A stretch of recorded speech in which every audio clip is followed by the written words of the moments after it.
Hey everybody, it's Mike Copera with podcastcondition.com, and we are here with our 74th episode, I believe it is, of What You Drinking. So we've been doing this for quite a bit now, so it's pretty cool. We've got Skylar with us, so thanks for joining, Skylar. How are you doing, buddy? Doing great. How's work been at the brewery? It's been busy. I actually just put in my 2 weeks at my day job today, and yeah, in about 2 weeks we'll have big batches coming through. So we're excited.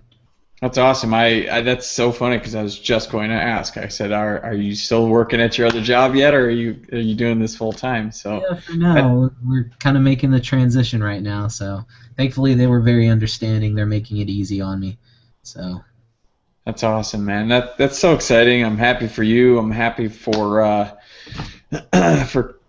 for Zach too. I wanted to also pass along some information from Zach too while we did tonight's episode. So I'm kind of glad that I remembered that he sent me a message on Facebook today. But we spun Hefeweizens last week. Were you able to find one at this time of year anywhere? Because I you had know, kind of a bit of a struggle. in the Texas area, it's a lot of our breweries actually do have year-round Hefeweizens because it's always hot. So I actually didn't have any and completely didn't think about it. But you know who does do year-round Hefeweizens? Galveston Bay Beer Company. So Oh, nice, nice. so yeah, we actually just brewed this one, and I said, "Oh yeah, Hefeweizens tonight. I'll just pour some of this from the keg." That's awesome. Oh my God, that's like fresh as hell. And do you guys really do that one all year round? You're gonna plan on? Yeah, yeah. That's awesome. That's awesome. So what size growler was that? Is that like a howler or was that just a? This is actually a Grolsch bottle. Oh, Uh, okay. we don't have we have full size kegs. We just can't fill them yet. That's what's gonna go down in the next 2 weeks. So we've been taking these bottles and sharing them with all the bars around here and having them taste test our beer. And so I have a few of these in the fridge just to bring out to different bars. And I decided I'll just steal this one. Nice. So you're kind of like a sales rep too at the same time, huh? Yeah, I'm. When you're starting a brewery, you're everything. You're everything at the same time. Yeah, that's cool. Oh man, but it's a great hef. It's the best hef. Yeah, it looks really good, man. It's very yellow. Mine's like yellow, but it's got a lot of red hues to it. Even in the light here, you can even see back here. It's Mm-hmm. a lot redder. Yours is really pretty. This is super light. This is a very traditional recipe. It's literally 50% barley, 50% wheat, and a few hops. That's Yeah, all. I was gonna say I smell a lot of wheat in mine as well. Um, so what's the ABV on that one again? This one came out to about 4.7%, so it's light, and it's very clean tasting. We've been kind of switching up the yeast, trying to figure out what type of hef yeast we would prefer, and really enjoying the yeast culture we used for this one. Nice. Yeah, it's nice and cloudy too. I like it. Does it have any of the like banana clove flavor to it, or is that Yeah, something there's that's there's definitely um, a little bit of banana, not as much clove. There's a bit less of an ester taste in this batch than we had in previous batches. Um, but along with the standard Hefeweizen, we'll also be doing seasonal variations of this Hefeweizen. So um, this is just kind of the standard year round. awesome, man. I'm excited to eventually get to try some of those beers, hopefully one day. Oh yeah. Um, but I've got a beer here that I struggled at Binny's here in Arlington Heights to go and find a Hefeweizen that was something that was either local or something of a craft brewery here in the United States, as opposed to going out to the European versions, because I've had a lot of those and they're very good, but I kind of was like in the mood for something different, and I didn't want to deviate as if I couldn't, if I could stick to the style. But I went to the like mix your own 6-pack aisle, and I found a Sunspot from Greenbush out of Michigan here in the Midwest. So it's one that's not in season right now. So this could be a little bit of an older bottle.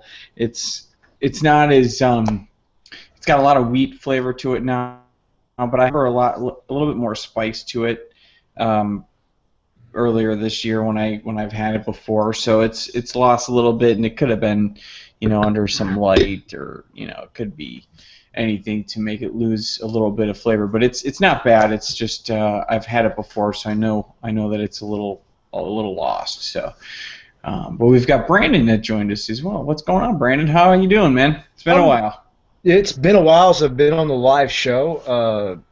I don't have a Hefeweizen tonight. Didn't know the theme tonight, so I didn't go out and buy a Hefeweizen or try to look for one. So tonight's wild card for me. I'm having a high quality malt beverage, not Lime-A-Rita. I'm having a PBR. Nice. That's nice, man. Yeah. The Hefeweizens are a really good style, just not normally the sort of style I think of this time of year. Normally it's more like, say, springtime, early summer, where I might crave something like a Paul and Hefeweizen or something like that, where it's like, that's good enough, then I don't crave Hefeweizens for the rest of the year. They're really good styles. I mean, the German versions are my favorites. I haven't really found many American interpretations of Hefeweizens that I really like that much. Yeah, Oh, go ahead, Skylar.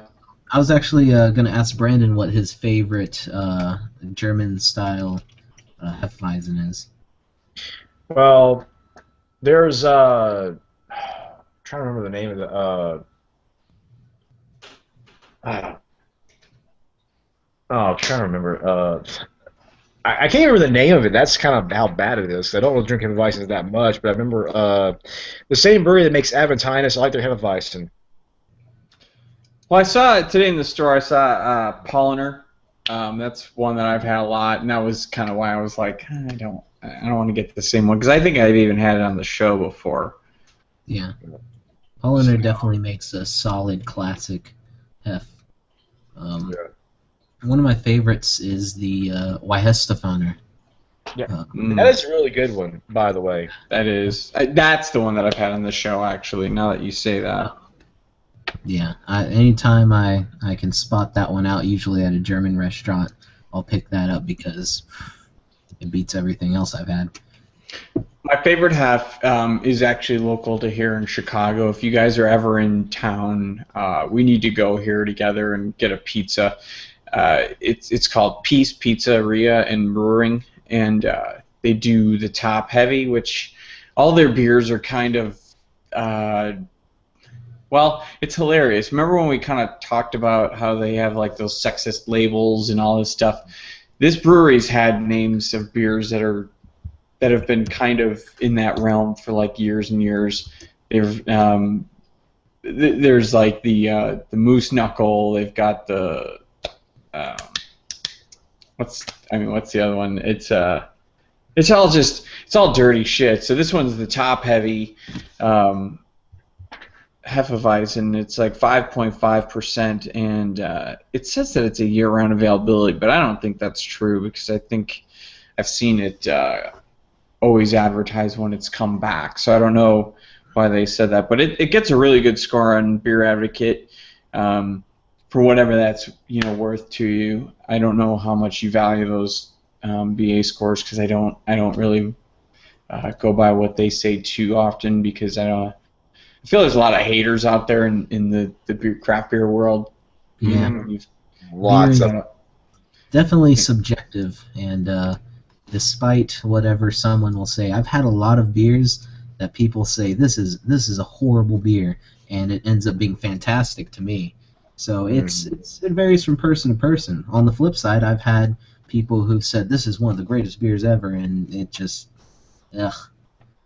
It's, Yeah. it's a very personal thing. You know, everyone has different tastes. Yeah. Yeah. So, one of the questions I was going to ask you, Skylar, at where you're going to be working full time now, are you guys doing anything in a as far as a barrel aging program, or are you guys doing like a separate plan for like a separate location for like sours and things like that? Right. We're on a pretty large patch of land where we could have multiple buildings, and we've actually talked about eventually expanding and having a dedicated building for barrel aging. Um, I was actually just doing a little bit of research into barrel aging one of our beers, which is our Hammerhead Scotch Ale, because when was the last time you had a barrel aged Scotch Ale? Last time, Vicious Barrel 5. Which one was it? What was that, Brandon? St. Arnold Vicious Barrel 5, a barrel aged That's right. Scotch ale. Damn, and they're close to us too. Well, anyway, besides that, there's not a lot of barrel-aged Scotch ales There's around. not. But I think I know of another one. I think Founders might do one too. but but uh, Um, but they're not common. You're right. That's awesome. yeah, It sounds it's definitely one I want to try out and see what I can get from it. And then as far as sours go, that's definitely another thing I want to do. Of course, that's gonna take a long time to turn out. Have you ever homebrewed with a sour beer? I've experimented a little bit with using Brett strains and um, trying to get some funky beers going on, but being in such a small apartment, I have to be very, very, very careful. I usually don't like messing around with it next to all my other beer stuff, so it's very rare I do mess with it. I was gonna say you'd probably have to have a whole separate set of equipment and Right. tools to And use. some people say, "Oh yeah, I just clean my stuff really well." As well as I clean everything and sanitize everything, that's one of those things where I'm like, I'm just gonna use separate equipment in a separate place, and just in case. Yeah, it's the thing is with cleaning your equipment after making a sour. Uh, if you've cleaned it twice as thorough as you've normally cleaned your equipment, you haven't done good enough. Yeah. You have to just go complete overkill, which is why a lot of if you find craft beer bars that have sours on draft, they have dedicated sour lines. That way, it's not as big of a deal, and they don't spend as much time cleaning that line to get it ready for a different beer. Yeah. I've actually heard stories of uh, breweries buying wine barrels from wineries, and a lot of wineries will refuse to sell them barrels because they'll refuse to actually bring it to them in case the person bringing it to them gets some sort of Brett on their clothing and brings it back to the winery. It could be absolutely Wow. devastating to a Yes. winemaker. So I've heard a lot about that. Wow. That's crazy, and it makes sense, but it's almost kind of stuff you never would think about. Who knew about that? Even 10 years ago in the craft beer world, it wasn't. Yeah. Now that it's becoming way more popular here in the U.S., it's still not. I wouldn't say that sour beers or funky beers in general are very mainstream yet, but it is something to think about. Yeah. Yeah. Yeah. I don't know. What was that, Brandon? Yeah, it really is, especially depending on what sort of sour program you want to do. If you want to do more traditional Belgian sours, or if you want to do like more of a Berliner Weiss, and then you have with the Berliner Weiss, you have to worry about lacto. That's your big one right there, because that's one. I mean, with lacto, you don't have to worry about it as much with most beers, because guess what? Enough hops, you don't have to worry about lacto in anything. But Yeah. it's just that's the big bug for Berliner Weiss, because like it depends on the program you want to run. So, or if you're just doing classic, have a sour mash, depending upon what sort of beer style you're doing. I mean, you can do a Berliner Weiss with a sour mash. I mean, that's probably acceptable as well. I've had blender vices that were made with traditional method with the lacto, and but also the same guy also made a sour mash, and they both turned out pretty solid. I think I like the sour mash version a little better. That was a personal preference because I don't know what was going on with his lacto batch. But anytime you're having to brew with lacto, from my understanding, the people that have done it, they say it's just a giant pain to mess with lacto. Yeah. Well, I was just kind of looking into a book that I got out of the library. About it's called Vintage Beer. It's all about how to cellar beer, which beers are good styles, and what ABVs you should be shooting for when you want to hold on to a beer for a while. But it's some really cool stuff. There's I just kind of flipped through it, and they got some cool shit here about the Thomas Hardy Ale that Dan has a whole bunch of and has spoken a bunch about. So that's that's one that holds up, man. When I had a taste of that was amazing. Bourbon County, of course, in here, but they've got down to how to design your cellar and what temperatures to keep it at, and it's a pretty cool book. I mean, I haven't gotten all the way through it. I mean, I literally just started getting into it, but it's something I would recommend if you're into that and you want to learn a little bit more of that, by a guy named Patrick Dawson. But there's a foreword by Dr. Bill Cizik from Stone, who he does a lot of. He used to be on. I don't know if he does it still separately, but he used to be on New Brew Thursdays episodes with a master pairing. So he would. I think he was. I don't know if he was the master chef or what his position was at Stone, but I believe he's still there, so I don't mean to say it he's not there anymore, but they don't do New Brew Thursday anymore, so I haven't seen a Master Pairings in a while, so I don't know if he's still doing it on the side, but he's a Cicerone, I believe, and he's got in the forward he speaks about how he's got almost 2,500 different beers in his craft beer cellar currently right now, and it's pretty cool and amazing how much you can accumulate over the years. So, I mean, I've been doing this for a while, but I haven't been cellaring the whole time I've been into craft beer. So my cellar's kind of, I don't know. I think the oldest beer I've got is probably, well, I do have a couple beers that are almost ready to hit the 10-year mark next year. So I'm excited for some of them. Some of them I'm not, because I know that they're not a style that should be aged. Back then, I didn't know what I was doing, and I still have them just for the hell of it. I have a 10-year-old or a 9-year-old. It'll be 10-year next year. Midas Touch from Dogfish Head. It's an ancient ale, so it's 10 years old. I don't know if that at all if that would age well or not, but it's kind of interesting. And another one is an old Avery Jubilation. Which is that a barley wine? I'm trying to remember. Is that I know it's one that comes out around the holidays. The Jubilation? Yep. Yeah. Barley wine's great for aging. Period. It is not considered a strong ale. Yeah. What's the ABV? Do you know? It changes year to year depending on anniversary. So 17th anniversary is 17%. It's a 2005. What, 2005? What anniversary was that? Well, what's this year is 2014, so with this year's anniversary, what was last year's anniversary? Last year's was 17. Okay, count down. Last year was 2013, so it's 8 years, so there you go. Subtract 8 years from last year. Wait. I've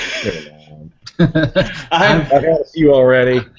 I was hoping that one of you guys was good at math, because I'm a dumb person when it comes to math. When you try to figure that shit out. I'm actually very good at math, but just not after a lot of beer. But there you go. And I did pre-game, so. Yeah, I had one of these new beers from Clown Shoes. I don't know. I can't remember the name of it right now. I'll go grab the bottle because I still have half of it I left for my wife. But I'll show it to you guys. It's pretty good.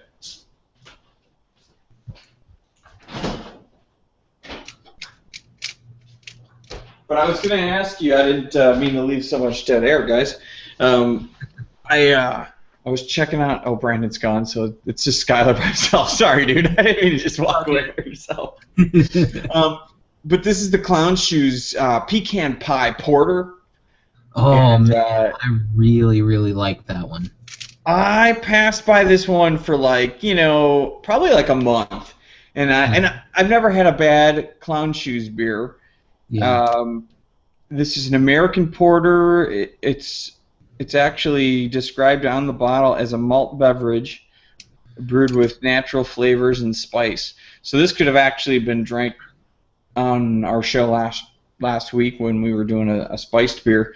But it's an interesting label. I'm actually not even quite sure what I'm looking at because to me, it appears, and this is going to be the weirdest description ever, so if you want to write this down, ladies and gentlemen, anyone who's watching this, but this appears to me to be a pirate passing by a bunch of barrels, and then there's a bunch of turkeys ready to attack him. They're going after him. There's a bunch of turkeys. I'm not kidding. I know this is do you not see turkeys jumping at this guy? This is the weirdest label I've ever had to describe, but it is a bunch of turkeys ready to attack this guy.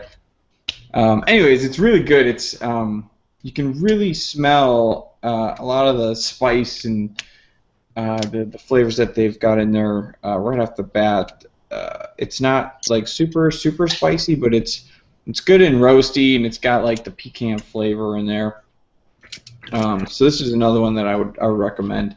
I actually read an article. I should restate that I read a headline that I wanted to mention on an article that I read that Clown Shoes actually made up with their distributor in some way. I know we mentioned it last weekend that they had some kind of dispute that we weren't really sure exactly what the details were on, but it looks like they kind of fixed that up. But you were holding something up to the camera, Skylar. What beer you got there now? Oh, it wasn't a beer. It was just a little Easter egg for our viewers. Oh. I'm going to have to go back and watch that. While you guys were gone, I was doing something special. So, yeah, if you're watching the show rather than listening, yeah, there's that. We were talking about how we're bad at math, and I actually I keep a Rubik's Cube around, and this is my kind of breathalyzer. Usually I can solve a Rubik's Cube in about 45 seconds. So depending on how long it takes me, I know how much I've had to drink. Really? Yeah. So anytime at all, you can solve a Rubik's Cube within 45 seconds, under a minute. In any configuration. Give me 3 minutes and I can do it blindfolded. That is crazy. Nice. How can you do it blindfolded? It's a neat little party trick. How can you do it blindfolded if it's by colors? Yeah, I take some time to analyze whatever configuration it is, memorize it, and then solve it. What kind of genius are you? Where are you? I'm really not. It's literally just a dumb bar trick. I don't think that's dumb at all. You can make some money off of that in a bar. So I bet I can solve this blindfolded. So, oh no, you can't. I've done it. I've done it many times at parties to receive free drinks and stuff. So. But how is that a trick as opposed to just having a crazy photogenic memory of some sort where you're memorizing the configuration before you close your eyes and have to do it? Or are you really closing your eyes? Yeah, I mean it's literally just remembering algorithms and all that stuff. You are crazy. You are a crazy smart person. Don't even pretend like that is some sort of a trick. All right. That's crazy. That's awesome. Anyway. Yeah, it's time for me to get another beer, actually. Brandon, entertain the troops. Okay, well, how's it going, pilgrims? Oh wait, I'm not doing a John Wayne. Well, if you're watching this and you're watching me, it's probably derailed past the point of no return. So we have Mike back, and we'll let Mike have the floor and ask questions. So Mike, host of What You Drinking? What you drinking?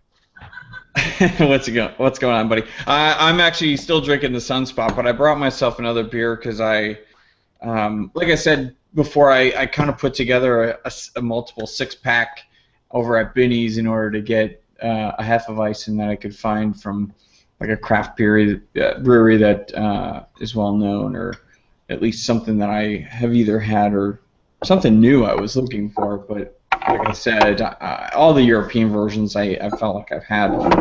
So one of the ones I've been kind of drinking. I've been in the mood for 3 different styles lately. One is a pumpkin ale. I have not been in the mood for a while, and finally I've got a chance to grab a few different versions of some with the multiple six-pack that I put together. And so I've got that, and I got a couple harvest ales because those are another style that I'm totally into right now. There's so many like beer festivals that are coming out right now that I'm reading about all over the country. They're harvest ale festivals, so that's awesome. It's a great style, and we've got a couple of new friends joining us. So let's say hi, Dan and Kevin. What's going on, guys? How you doing? Pretty good. You just jump on too? Yeah, I did. I just got back from an open house for my son's school, so. Ah. What? Yeah, you guys jumped on exactly at the same time. It was kind of crazy. We planned it. We're twinsies. Were you guys at the same open house? Oh, wait. Make sure his son's in a good school. There you go.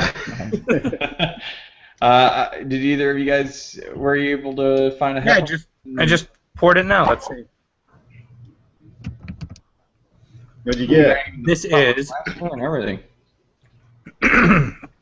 Big Bend, somewhere in West Texas. Wait, what's a Alpine, Texas. Alpine. Is that? Big Ben. Yeah, Big Bend. Big Bend. It says Alpine, Texas. Where'd you get that? It came in my Beer of the Month package. But Nice. Alpine seems like an ironic name for a West Texas place. We've got all kinds of crazy names. Interesting enough, I have never had any of their beers. Yeah, I got. It came with 2 of them in the package. This Hefeweizen and a porter. I actually didn't like the porter. There's still 2 cans of it left, so I'm going to give it obviously another couple tries, at least. But this Hefeweizen is pretty good. Just your sort of exactly what you'd expect out of a Hefeweizen, which is fine. I can't think of anything noteworthy about it, but it's just a good Hefeweizen, exactly what you'd expect if somebody were to hand you and say here's the Hefeweizen.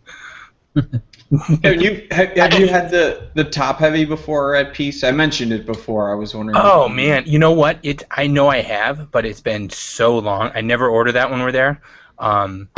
I can barely. I remember I had because they serve it in a nice the glass that's huge. Yeah. I know I had the Weizenbach, which is a darker, but I know they're what is it? It's not. What is it called again? The top heavy? Yeah, top heavy. The top heavy is.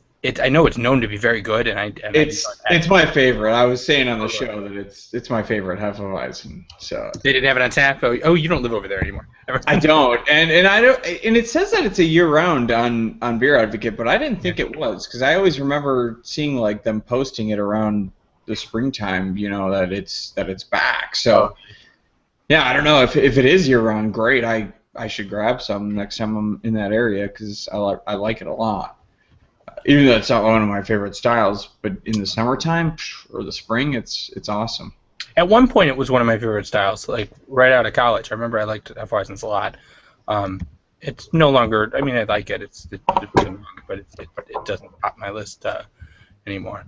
Yeah. Do you have the Sunspot? That's what you had pictured on Google Plus. Yeah, that's what I've got. That's a solid one. I like that. I'm finishing it up right now, but I've got the next coming up is the Harvest Ale from Southern Tier. Ooh, I like that one. Yeah, so that's another one I grabbed from that random 6-pack at Benny's. Oh, okay. What do you got, Dan? I was going to get Gudentite, which is a Hefeweizen from Mickey Finn's here in town, but I didn't want to get a whole half growler because, well, I just gone to Three Floyds and I got this. Ooh, Which is what is Space that? Station Middle Finger.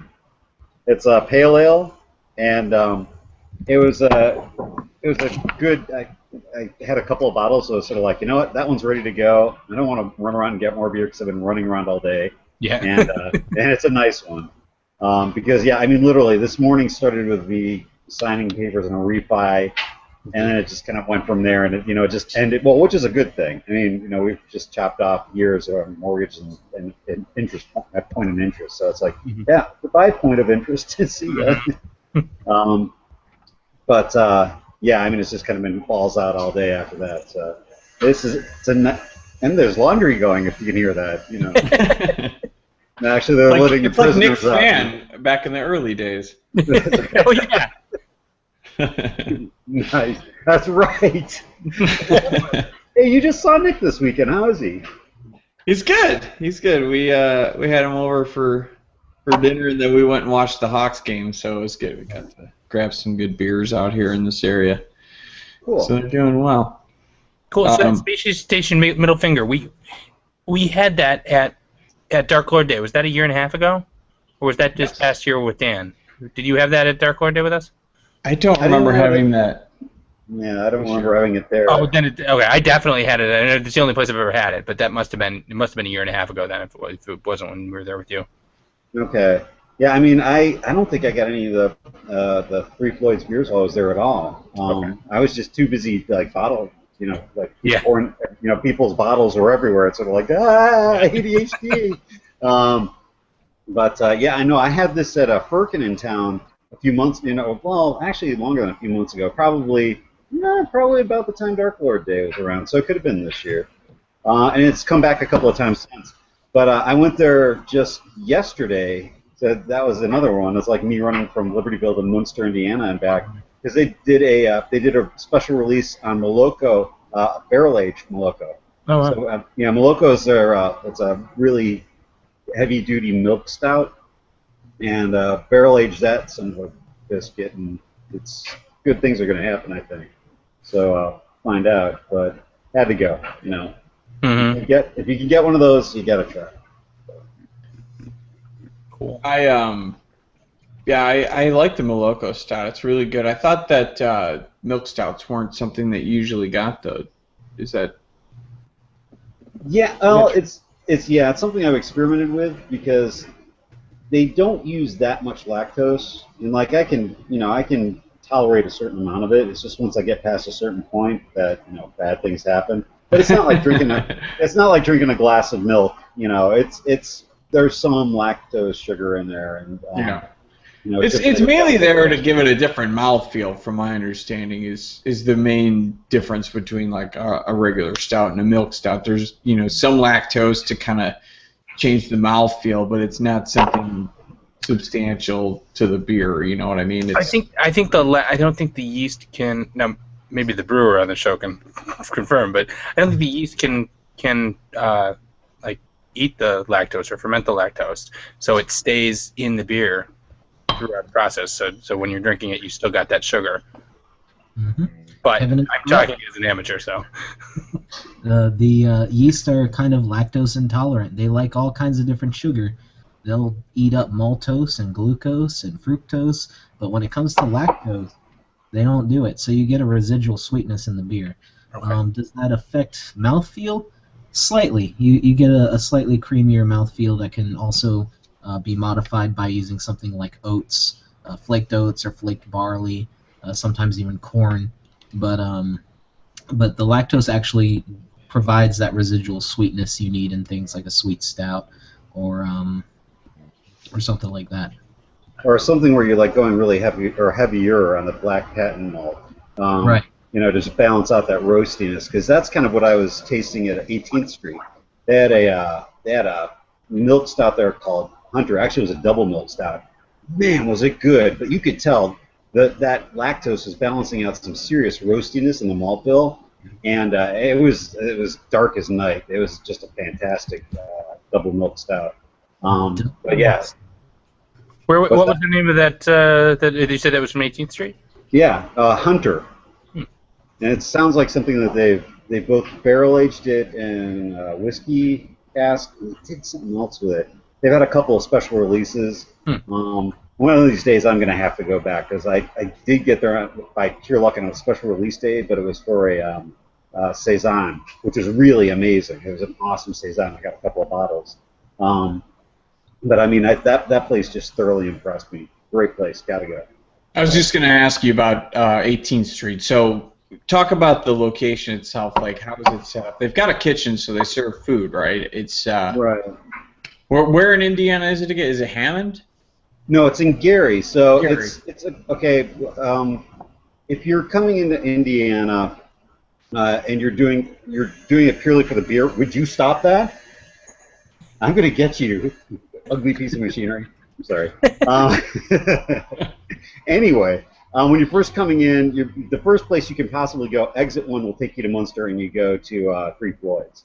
So Mike and Kevin will remember we all took the South Shore, and there's an exit, or there's a South Shore stop there. There's another one a little past that we got off at, and I think Gary is the next one, or there are a couple for Gary.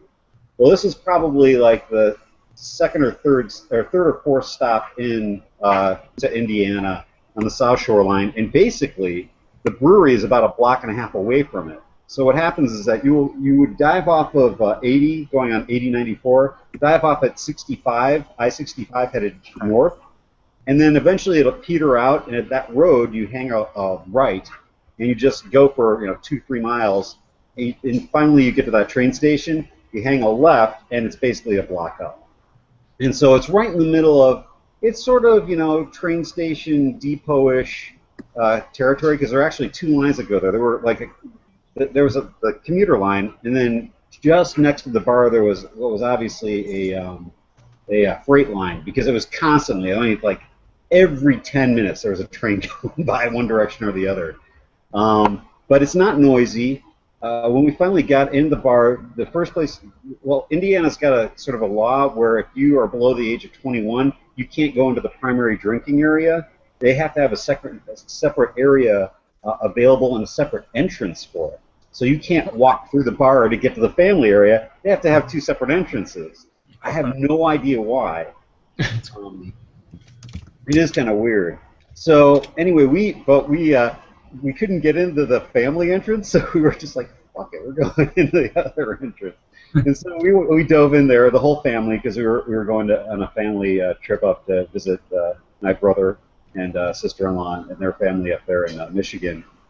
And the bar is kind of, it was really nice. It's fairly intimate, it's fairly small, but it was hopping. I mean, we got there at noon on a Saturday, and you could already see the beer geek faithful had come to pay homage, because they were all sitting there, getting their beer on and enjoying it.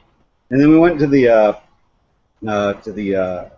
family area, which was much different. I mean, it's much darker in the bar area, and then it was very much more like a diner setup in the family area. So it was kind of cool the way they had separated it out.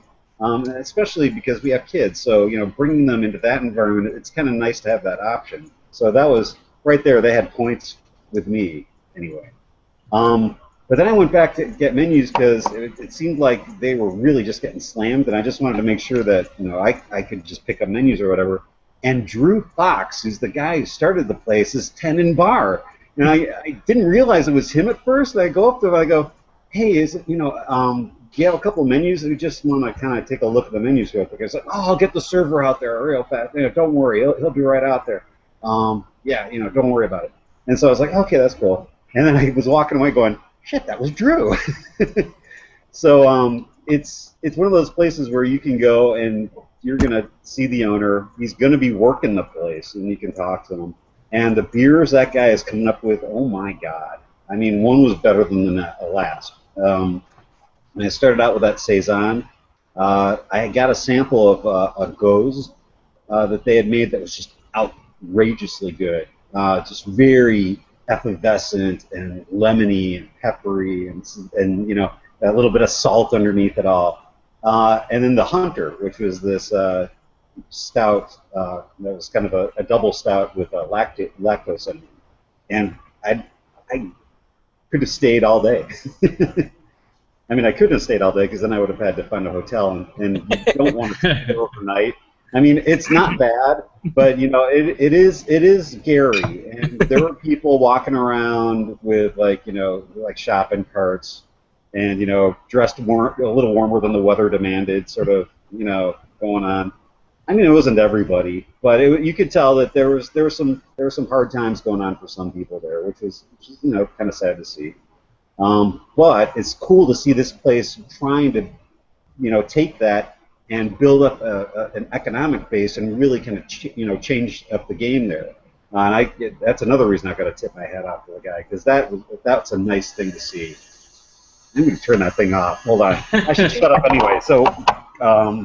No, it's cool. Drew Fox is somebody I'd love to meet. He's a regular co-host on a podcast that I listen to that's based out of Georgia called Under My Host. He's been on pretty much, I'd say at least more than half of the episodes, and he's a really cool guy. He's got a lot of great ideas when it comes to beers. He did a lot of work based out of his learnings over at Pipeworks, so he was trained pretty well out of those guys as far as, you know, the style of beers that they do and the amount of beers. I feel like he's gonna produce a lot of stuff the way that the Pipeworks guys have been doing.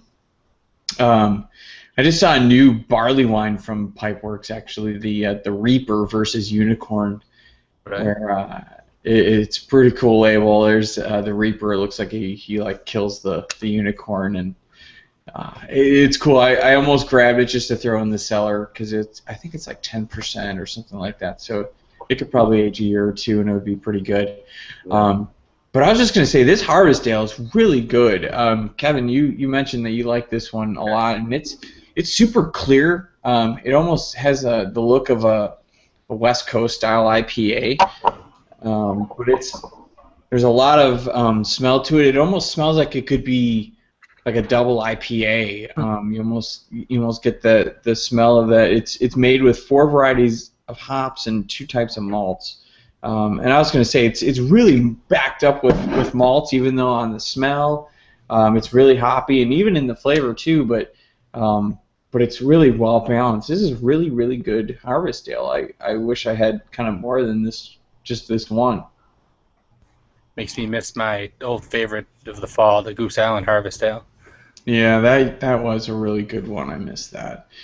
I've actually been picking up a lot of in that 6-pack. I got a lot of pumpkin ales because I just mentioned a little bit ago that I'm finally into the mood where I want to try some pumpkin beers. So, but speaking of pumpkin beers, I wanted to make mention. I didn't get to respond to him yet, but I was reached out by Zach Christopherson from Chain Reaction Brewing out of Denver, Colorado. So I wanted to mention this just because he had asked me to, in case we had a chance to do so. He's going to have some cool events going on. They're pretty new. They've opened up probably like 4 months now. What was it, June this past year, this summer I should say.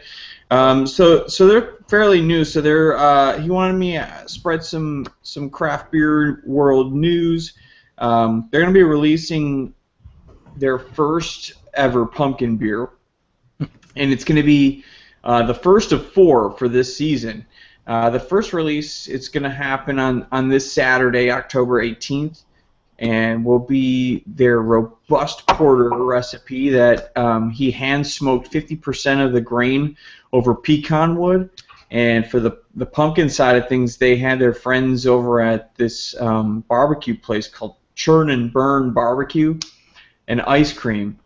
Churn and Burn Barbecue and Ice Cream. Nice. That's an awesome combo. Yeah, I know. Isn't that kind of cool? Smoke over 50 pounds of originally grown Colorado pie pumpkins. Of the highest quality pumpkins dumped into 1 barrel of brew. They also spice the beer with the like the season. What does it say? We also spice the beer with all the seasonal faves.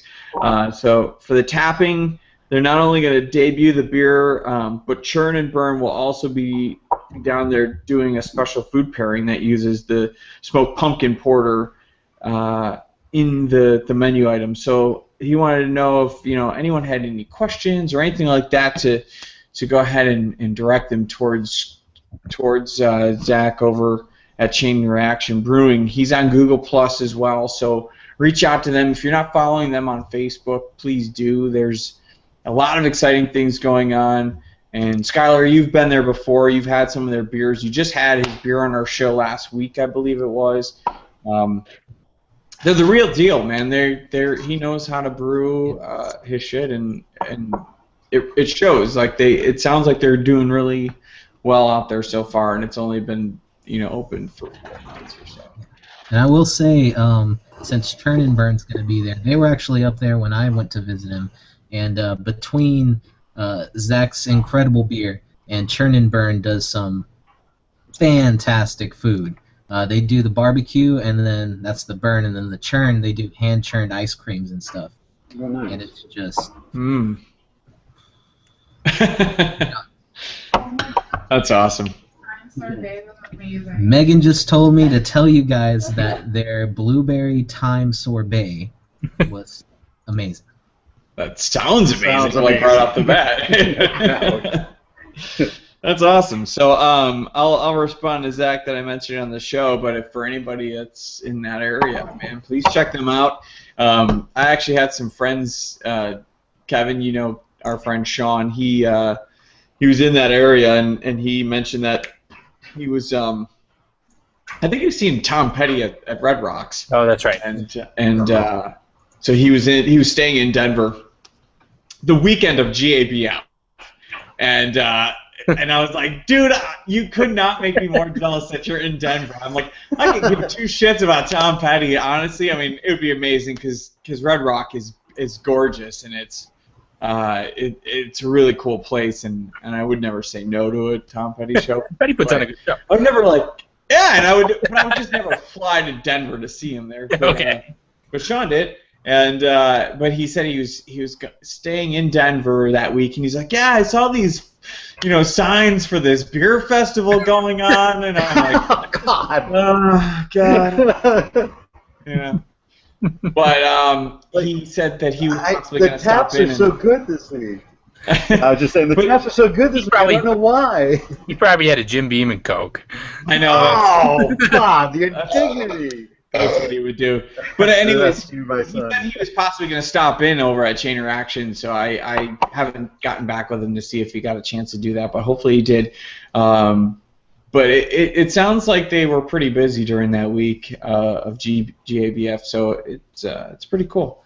I was going to say, speaking of the GABF, I was seeing that the old numbskull from Ale, what is it? Aleworks? Is that the one out of California that I'm thinking of? The one who does? Yeah. It's not Ale Syndicate, because that's... No, that's here in Chicago. AleSmith. Right. Yeah, AleSmith. AleSmith. Oh, AleSmith, Yeah. okay. They're Ale like Asylum is what I'm thinking. Never mind, I'm sorry. They're like the San Diego area. Like they're old numbskull. They're barley wine. I think it's I swear I've seen it here in the Chicago area for some reason, but I think won gold medals 2 years in a row. It looks like at GABF. So it's that's something to grab a hold of if you ever see it, or if you're in the San Diego area or West Coast. I would probably think you can get your hands on some of that. But it's I think I got to try some of it when we were actually at the brewery around this time last year or so. I don't know. Have you guys ever had that beer before, or have you seen it? I've seen it in some No, the stores. name rings a bell, but that's it. I don't remember if I've seen it here. Well, anyways, it's something to check out if you're in that area or whatever. But it's looking like, what's the time here? It looks like we got 8 minutes left. So we should probably tend to the wheel and touch on anything else we want to mention towards the end here. But what is there anything we want to add to this? Because I know there's probably some some changes we should make based on some styles that we've already done, or Is malt liquor still on there? You know what's funny about that question is the fact that when I was at Binny's, I must have spent a half an hour going up and down the same aisles, probably 10 times, trying to figure out what I wanted to do. I put things in my hands and back on the shelves multiple times, and I must have seen 2 or 3 malt liquors from some pretty big breweries too. So I was pretty impressed. I was like, if that's still on the wheel, I've got some options here, so that's not so bad. I don't see it here. I think we actually took it off after you haven't been on the show for a while. We were just like, that's a Brandon thing. We'll bring it back if we want to. Do you want it back, Brandon? Well, if you spin malt liquor, text me, let me know. That'll come back. That's fair. All right, I'll add it back on for you. Just because I've actually seen quite a bit of options for that, so. No, I mean, I remember pulling up Beer Advocate's page on malt liquors, and there's a shockingly large number of craft malt liquors out there. I had no idea. Yeah, it's kind of crazy. Well, there are, excuse me, plural. I forgot we've added some really good stuff as of last week. This is good. So we've got Belgian, we've got Wild Card, which is always on there. I don't know if we should let Wild Card fly for a while, because I just added all the past episodes that we hadn't had on podcastcondition.com for a while. There's probably 4 or 5 different episodes, and 2 of them had Wild Card. So I think I'm going to let that kind of skip for at least another month or so. Yeah. We've got any collaboration beer, anything 10% or higher, an IPA. We've got an IPA with specifically Cascade hops, anything from your cellar, anything canned, a blended beer, smoked, Hefeweizen. I'm going to take that off because we're doing that today. Anything local to your area. An Oktoberfest. We've got Harvest Ale, Russian Imperial Stout, Sour, a barley wine. I love this one. Beer you can't pronounce. Oh, yeah. The unnameable beer. Any special release, and we just added the malt liquor back. We took 1 or 2 off. Brandon's laughing. Because I know what's going to happen now. I put one on there, you spin it, it happens. It's very true. That means we have to put at least one other one on there. So I think we took 1 or 2 off. So let's put at least another one on there so we can give it another chance, so that it's not malt liquor. Oh man. Actually, I would take off one of the IPAs. I think that's an IPA too many. I would actually just go with the Cascade, because I think that's a more interesting choice. Cascade there's a lot of styles. I mean, people put Cascade in any style, so that's just wide open. Mm-hmm. Okay. So do we want to keep Cascade, or do we just want IPA? Actually, just Cascade sounds cool. Okay. And that would, because it would be interesting to see just how many different kinds of beers people show up with for that hops there. Yeah. That's a cool idea. I also accidentally deleted another one that I don't know what it is, because it was my accident. So we're down 2 or 3 now. So let's add another one. Man. How about Imperial Stout? It's getting to that time of year where it's cooling off. So why don't we got Russian Imperial Stout on there. Oh, never mind. How about a Doppelbock? A what? Oh, Doppelbock. That's good. That's a good one.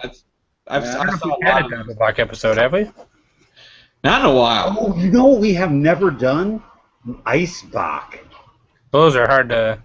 Those are real hard. I think we'll end up all having the same beer though, at the same time. How about this one? A beer whose name references pop culture. Oh, that's a good one. Love that. That's put it on. Oh, man. It's some really interesting beers. Dude, I love that one. I want that to happen so bad. Yeah. There's so many. There's so many out there now that it's awesome. I've already got 3 in my head right now.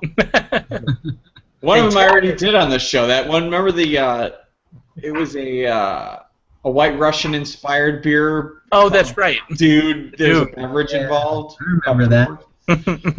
Yeah, so that's awesome. I love that idea. Let's do something else like that. I like that. Unless that's enough. That might be good. Let's see what we get. Yeah, we added three. We added malt liquor, Doppelbock, and pop culture beer. All right. All right, we're gonna apply the wheel changes, and I'll go ahead and hit the spin button. It didn't show up very well last week, so hopefully this one. Oh yeah, love it. Drum roll. Do you know what it says? It says loud. All right, so we have to skip that, right? redo it. Yeah, we're skipping that one. There we go. It's respinning, and then what does it say? Drum roll. Russian Imperial Stout. Oh, the Russian Imperial Stout. All right, I'm excited about that. I've been someone's here. That's cool. I am excited about that because I've been in the mood for a good stout lately. So I'm ready for the colder weather. I don't want a lot of snow. I'm sorry, guys. I know no one agrees with this, but I'm ready for that season as far as the beers go. I want a Harvest Ale. I want the all the Oktoberfest beers and all the darker stouts and stuff like that. So I know a lot of you guys are making faces at me like I'm an asshole. You guys you're all scared of the winter. You're all scared. Winter is coming. I've been through many more winters than you, Grasshopper. They do not strike fear in my heart. Brandon, did you see that text I sent you? The Pumpkinators coming back from St. Arnold. Yeah. In fact, I'm trying to get somebody to get me a bomber to keep my vertical going. So I'll have to get him if he can get it for me. It's real hard to get. Like every year, you would think eventually it'd be easy. I've already had it once on tap, but only because they're not even like sending out full kegs to the bars. They're sending out half kegs, and the bars are charging $15 for a glass. Damn. Yeah. That's ridiculous. Wait, what? How much for a glass?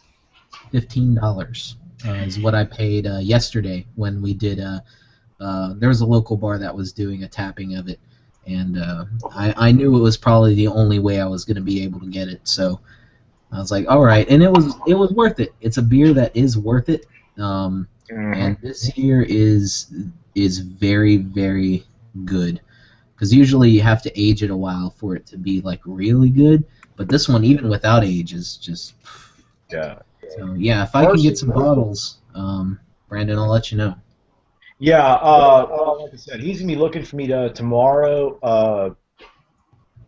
Like I said, I can offer him something because he really does not like Pumpkinator. So I don't think he likes Pumpkinator that much. So I can offer him something that he really likes in a pretty good trip for Pumpkinator. It would be a big deal. But if you can, I doubt if you can get him in that area, so it's no big deal. But so I'm not going to worry about it. Yeah. By the way, caption. This would be an in-person trade for anybody who's wondering. Well, Brandon, how would you compare the version, the regular version that's out now, as far as the barrel-aged one that you sent me in the mail earlier this year or last year? Pumpkinator, it's as far as the bottle versus draft. I prefer the draft version of it. I don't know what it is about bottles. It's just the bottle version is just almost too cloying, too sweet. But on draft, it's really solid. But what the barrel aged version did, at least in my mind, even when it went to bottles, and of course I had it. I remember it was that. Yeah, it was also one of those I had on draft as well when they had the Bishop Barrel tap takeover. Yeah, I went to a Bishop Barrel tap takeover Scholar once. But both on draft and on bottles, they were just really solid. I mean, just plain and simple. But compared to the bottles, just the regular bottles for Pumpkinator is like almost too sweet when it's fresh in bottles. Exactly, I agree. That barrel-aged version was really good though. So I don't know. That was only a year old, or it was aged a year in the barrel, correct? Or I can't remember exactly what the details were on that. Yeah, it was something like that. It was aged in Appleton Estate rum barrels, which is why they gave it the nickname Rumkinator. Oh yeah, okay. Yeah, that was it was amazing. I mean, that was a really good beer, and it was a good mix of the rum and the spices and the pumpkin and everything. So that was a good one. So when I saw that the Pumpkinator was coming, I thought I'd let you know. Not that you probably didn't already, but Right. but that grabbed my attention, so I thought I'd mention it. But it looks like we're past our time, so I'll let the guys go. And everyone that's watching, thank you everybody that's watching. We'll be back next week at 8 p.m. Central Standard Time, as we are every week. We're going to do Russian Imperial Stouts as we spin on the wheel, and we'll see you guys.